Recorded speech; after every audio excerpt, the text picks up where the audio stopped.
Ito guys, no, meron lang lumapit din sa akin na isa nating subscriber.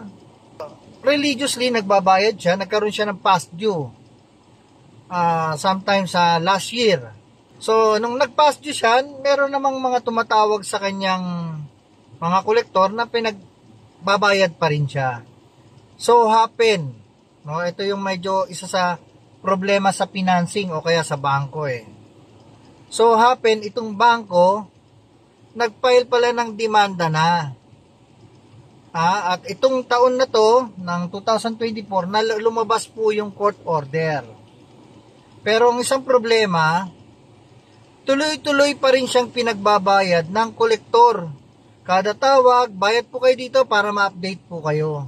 Ang nakikita ko dito, no, so, minsan meron kasing hindi proper yung coordination ng collection tsaka ng recovery team. So si recovery team nag-file ng demanda, ito naman collection department naniningil pa rin na naniningil hanggang ma-update yung client. So this is ito na po ngayon yung problema. Paglabas ng court order, siyempre no choice ang sheriff natin dahil siya ang inutusan na kunin ang sasakyan. Pero hindi niya alam na yung palang kliyente updated. So, ito ang problema, kakatawag lang ng kliyente sa kolektor, pinag-update siya, nag-bayad, updated yung client. Okay, sabihin na natin, merong iba. Meron na kasi ako na-encounter na ganyan na tuloy-tuloy pa rin naniningil ang mga kolektor, although hindi updated yung client, pero nagbabayad. So, ito na ngayon yung dilema, no? Siyempre si sheriff, obligado na sundin yung inuutos ng korte na i-implement yung court order. So, nangyayari, hinahatak yung sasakyan. Nagkakaroon tuloy ng dispute at sinasabi ngayon ng mga kliyente, sheriff, ba't mo hahatakin? Nagbabayad ako. So, tama naman yung kliyente. 100% tama ang kliyente. Para sa akin, ha? Bakit kanyo? Ikaw palang bangko, ikaw palang financing. Ipapile mo na pala ang demanda, bakit hindi mo i-restricted ang payment? Bakit hindi mo i-stop ang payment? So, nangyayari tuloy, yung pinapile na demanda sa korte, syempre may mga annexes yan. Meron kayong mga proof na hindi nagbabayad ang kliyente. So, ipapadala nyo ngayon sa court. Ngayon, yung annexes na yan, ng statement of account, ito ipinadala nyo.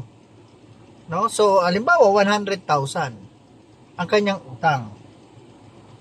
So, bago lumabas ang court order, tuloy-tuloy nyo pa rin kasi sinisingilan yung kliyente. Dapat stop nyo na. So, ngayon, yung bang 100,000 na utang ng kliyente based on the SOA o statement of account, accurate pa ba? Siyempre, hindi na. Oh. So, nangyayari tuloy ngayon, totoo lang, no, dati kung nagtatrabaho kasi sa bangko, may mga sheriff akong kasama noon, na kapag nagbago na yung statement of account, ayaw ng sheriff na kunin ng sasakyan. Kasi nag-file tayo sa court, nag-file kami daw sa court, tapos ngayon, tinatanggapan nyo pa rin ang payment. Dapat hindi na, kasi nagiging magulo ang sitwasyon. Merong iba pumapalag. So, kaming mga repo, totoo lang, nalalagay din sa alanganin. Siyempre, bayad yung kliyente. Oh. So, merong iba kasi na, totoo lang sa amin kasi noon, hiwalay ang department ng collection, hiwalay po ang recovery. So, si collection, para madan yung trabaho nila, kolekta ng kolekta. Kami naman si recovery, pag kinausap ka namin, may past due ka, ayaw mong magbayad, i-endorse namin mag-file. No? Ayaw mo mag-surrender, endorse namin na mag-file ng demanda hanggang labasan ng court order. Pero yung sa amin, in the long run, naayos namin yan kasi kaming mga repo nagre-reklamo rin. At the same time, ang sheriff nagre-reklamo rin. Nagpa-file kami ng demanda, so dapat, kung nag-file na kami ng demanda, huwag nang singilan yung kliyente. Huwag nang pagbayarin. Kasi nga, para yung annexes dun sa court order, remain, yun pa rin. hindi nagkakaroon ng mahabang diskusyon sa kliyente. At kawawa rin naman yung kliyente. Biruin mo, pinagbabayad mo na pinagbabayad. Although nagkamali yan, naggipit, nagkaroon ng problema, hindi nakapagbayad ng mga unang mga nakaraang buwan. Kaso, mayroong maniningil, pagbabayarin. Uhulog mo na kayo ng 1 month. Uhulog niya muna itong 2 months. Paano? Para ma-satisfy yung kanilang collection, yung kanyang collection department, yung kanilang quota. Paano naman yung mga nasa recovery? Paano naman yung sheriff na mag-i-implement? Paano naman yung kliyente? Diba? So yan, nakikita kong pagkakamali yan dun sa part ng ng bangko o financing. Kaya merong mga magagaling na bangko. Totoo lang, marami rito, nare-restricted yung account. Gusto magbayad, hindi makapagbayad. Kasi nga, hinahanda ng bangko yung kanilang preparation para mag-file ng demanda against the client. Ngayon, kung ang utang ni client 3 months, pinipilis na ni bangko ang payment. Kasi yung iba, nagpapalusot ng payment 1 month lang. Yung iba, 2 months lang. Yung iba, parang feeling nila, nagko-compute na sila, penalty lang ang binabayad. Nagkakaroon ng sariling computation. So, yung magagaling na bangko o financing, hindi, restricted yan, hold yan. Pwede natin tanggapan yan, full updating. O kaya, yung iba, pwede natin tanggapan yan, temporary surrender. So, may mga ganun po na strategy ang bangko para ma-i-update yung account. Pero yung ibang yung ibang bangko, financing, merong iba dyan, bara-bara. Ito decision ni recovery team o recovery department. File na ng demanda kasi hindi nagbabayad. Ito namang si collection department, gusto makakota, gusto makasingil para may puntos din sa kanya. Maniningil. So dapat kung na-endorse na yan sa recovery team, collection stop muna. Huwag muna kayong gumalaw. Kasi nasa recovery team o nasa Kaya tuloy yung ibang mga repossessor, either yan ay regular employee or third party collection agency, nahihirapan kung paano mabibigyan ng serbisyo ang bangko o financing. Kasi merong iba, in-endorse nyo na nga, tatanggapin nyo pa ng bayad. Mabuti sana kung tatanggapin yung bayad, total updating. Para wala na tayong discussion with the client. Kasi pag partial ng partial, tapos ito namang isang department, ipapile ng demanda o replibin, kawawa po yung kliyente. Kawawa din po yung mga nagtatrabaho. May mga iba kasi talagang bangko, financing, magulo pa rin ang sistema. Dati kaming magulong sistema. Naayos namin yan kasi hindi lang kasi kami nagkakaproblema sa department namin o dun sa collection department. Maging kasi dun sa korte, nagkakaroon kami ng problema with the sheriff.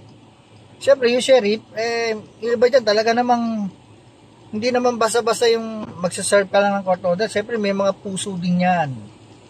Pag nakikita nilang, teka, may tama din ang kliyente, pwede silang i-refuse na wag gawin yung pinapatrabaho sa kanila at i-report nila yan, kasalanan ng bangko yan, kasalanan ng financing yan, bakit nila tinatanggapan?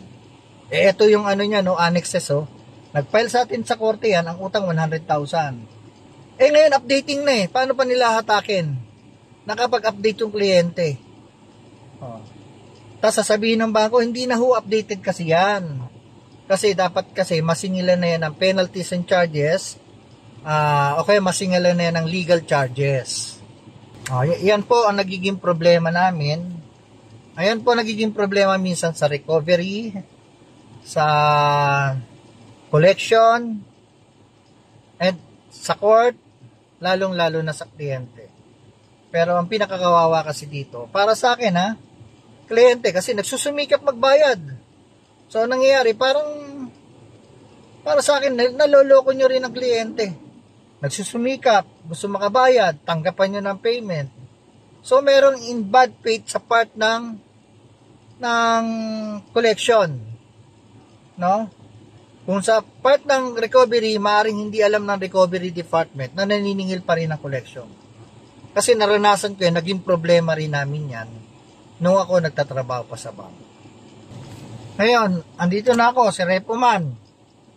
Aba, yung problema na yan pala, hanggang ngayon, problema pa rin ng ibang financing, ng ibang bangko. So, dapat makorek yan. Ako, mas okay ako dun sa mga hinuhold ang payment. Para nagre-ready kasi ang bangko na magpapile na ng demanda. So, makatwiran din yon sa kliyente na napailan ka ng demanda, huwag ka na singilan. Kasi hindi ka rin naman talaga nagbabayad. Past due ka na nga 3 months, 2 months.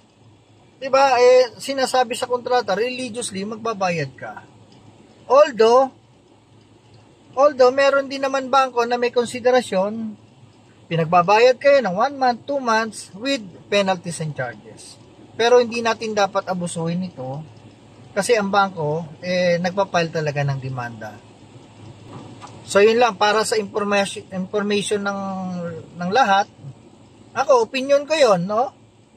Kung sakali, para sa akin, may karapatan din ng kliyente na magalit.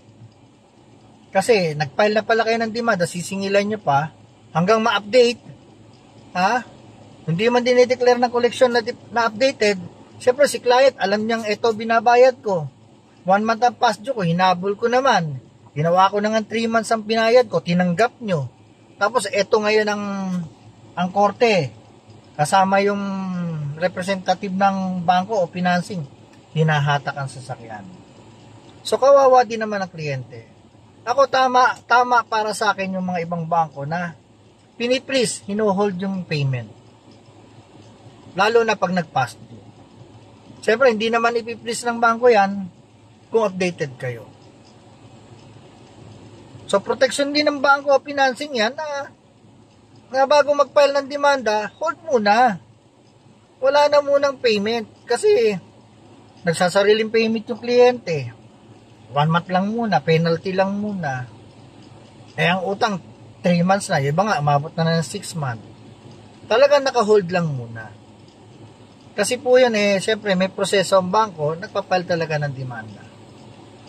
Sa mga kliyente naman, para ma-avoid natin magkaroon ng problema, magbayad po tayo ng tama. So, dumarating yung mga pagkakataon na nagkakaroon ng problema, nagigipit, minsan, kailangan din natin i-accept sa sarili natin na kung kailangan nang i-let go yung sasakyan. Pwede namang i-voluntary surrender. Ngayon, kung hindi kayang i-voluntary surrender, pwede namang i-stay nyo sa inyo, pero pilitin nyo rin po naman na ma-i-update para ma-avoid natin yung mahatakan din kayo ng sasakyan.